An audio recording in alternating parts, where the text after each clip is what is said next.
Per report, the proliferation of plastic waste is damaging natural habitat and killing marine life. But Yvonne Liu reports efforts underway to clean up our coast and rescue threatened creatures hardly make a difference as people continue to flagrantly discard used plastic.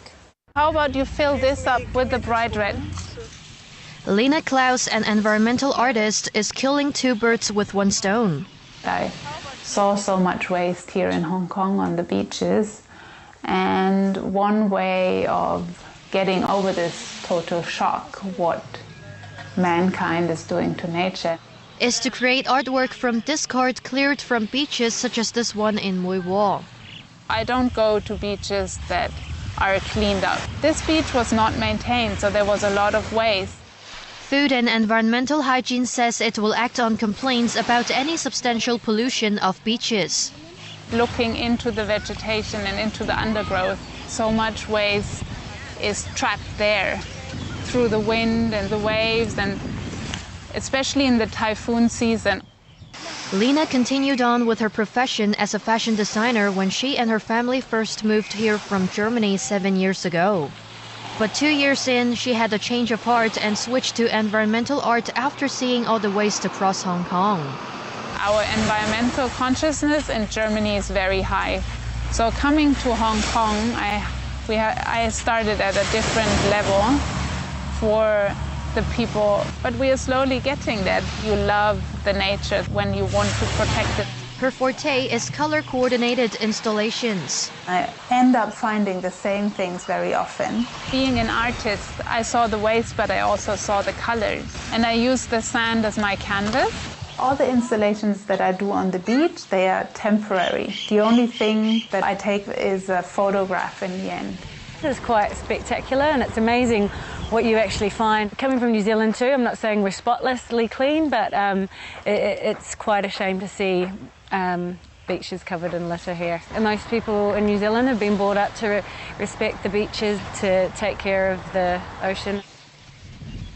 Lena also brings home the waste she finds, such as this Barbie doll leg, to create art. The plastic is actually quite brittle already and the color has faded. I'm trying to find the perfect Barbie leg pink because that shade kind of represents for me all of that history that this piece of plastic has gone through. So I also want to just show people that this is treasure.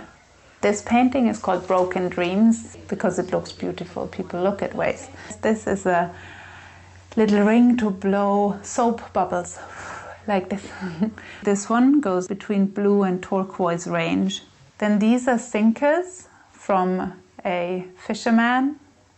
So this would either be white or the cord is turquoise.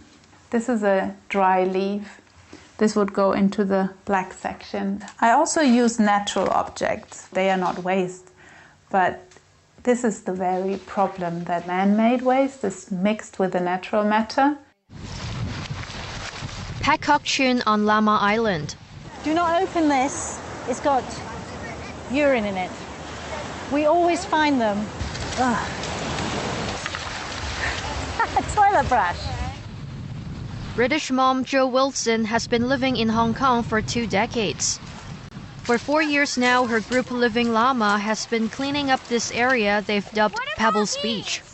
We have no funding. We are just private individuals trying to make a little bit of a difference. When I was a kid, I went to the beach and I picked up pebbles. My kids come to the beach and they pick up trash. It's got to be wrong. If you look out, you can see the bits of rubbish floating in. We've even had the experience that while we're taking the bags of rubbish off the beach, we turn round and there's already trash at the tide line. Just a week previously, and we removed 83 bags and boxes of rubbish. The trash is all coming from Hong Kong. You can see Hong Kong Island is right over there. We're finding things coming from Discovery Bays. They've got the brand of the hotel on the bottle. In December 2012, Jo started the campaign Brand on the Beach. What I'm trying to do is give this beach a voice. Because, you know, when I've been here before with my family and my husband says, you know what, we can't stay here, it honestly makes me want to weep when my kids cannot enjoy a beach. Joe and friends gathered 2,782 plastic bottles on this beach last year. Many used to contain water. They're Hong Kong brands, they're not coming from the Pearl River Delta. Brands themselves will say, well, we sell the product and then it's up to the consumer. The consumer might say, well, there's not enough waste facilities, so they'll blame the government. You see, that's number 1, number 2, number 3 are brands of the beach. The next time someone buys a plastic bottle, and if they see the brand, then that might make them think, oh, if I'm not careful, then that will end up on the beach. Just come once, you will change your habit. That mentality, we just toss the waste and expect somebody else to clean it up, has got to be changed. Last December, Ocean Park also launched a public education campaign called Blue Matters to reduce the use of non-biodegradable plastics, which wreaks havoc on marine life. A lot of people know that we should be green, but then we don't know all that much about the oceans. And blue could represent ocean really, really well. We all could help create a better Earth.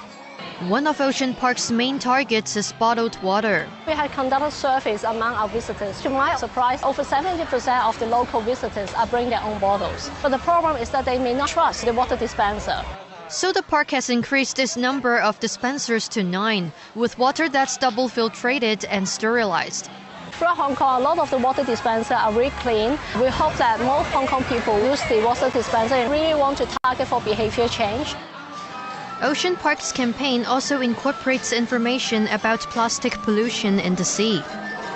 Dolphins can be smart and swallow foreign bodies. They keep them as toys. Sometimes it gets stuck and it causes serious problem, even death. Turtles, same thing. They're perfectly intelligent. Plastic debris are very interesting to turtles. A lot of man-made products mimic the natural thing, and they react to it as they've always had, tasting it, playing with it.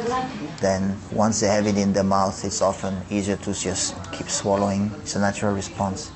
Ocean Park's vets are often brought marine animals found to be in trouble in Hong Kong waters.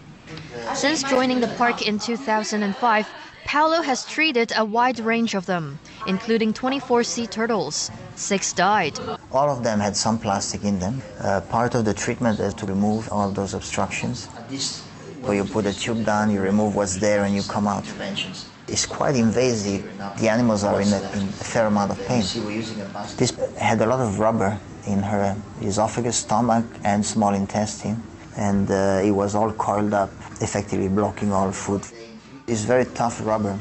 And a lot of the turtles that arrive starving slowly to death over periods of months.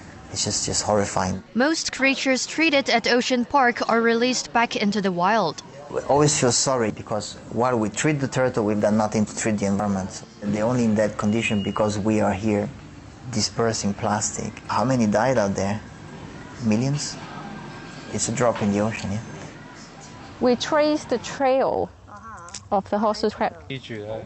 Horseshoe crabs inhabit the mangrove here at Shui Hao Wan. Horseshoe crab is very unique, living on Earth for more than 400 million years. It has a lot of benefits to humans on medical purpose, and it helps to balance the ecosystem on the mudflat. Ocean Park Conservation Fund is also involved in rescuing these creatures from plastic pollution.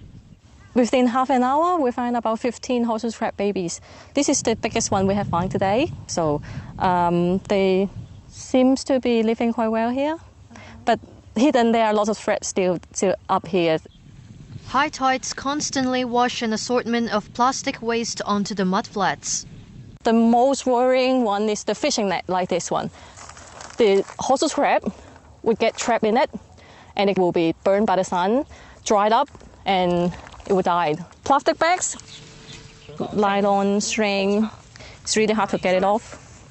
You need scissors, and you need time. 3 of the world's 4 species of horseshoe crabs used to live in Hong Kong. Now we have 2, as their population plunged 90% between 2002 to 2009. One study found fewer than 10,000 juvenile horseshoe crabs at 11 mudflats. It's a really low number for 2 species of horseshoe crab in Hong Kong. So we're working very hard to save the habitat and then save horseshoe crab and its friends on the mudflat. Since 2006, Ocean Park and City University have been running an artificial breeding program for the endangered crustacean. Twice a year, Joe takes students on conservation trips. We ask the students to bring their own unused plastic back from home to collect other plastic before they release the horseshoe crab back to this beautiful mudflat. So they can associate those rubbish from their homes to the homes of horseshoe crab. The reduction of waste at home could help the horseshoe crab and other wildlife here.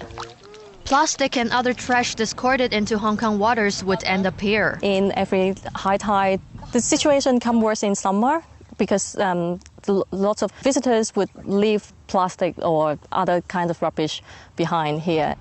The Shui Hao Mangrove, with its high biodiversity, is listed as a coastal protection area.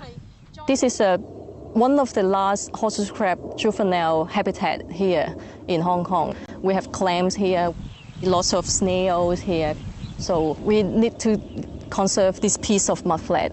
Joe also coordinated a 2-month coastal cleanup in Cheung Chau and Lama Island in the wake of the plastic pellet spill in 2012. More than half of the plastic pellets were collected. I could say it's a great success for Hong Kong people. These pellets are very small. It attracts toxins and permanent organic pollutants in water. It may be accidentally ingested by the animals, stay in the animal's fat and liver. So it will pass back to the human through the food chain.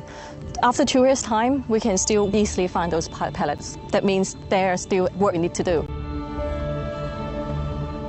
Well, thank you for watching our show. It will be re-aired on Tuesday and Saturday, as well as on tvb.com. Until next time, from the Pearl Report team, good night, good luck, and good health.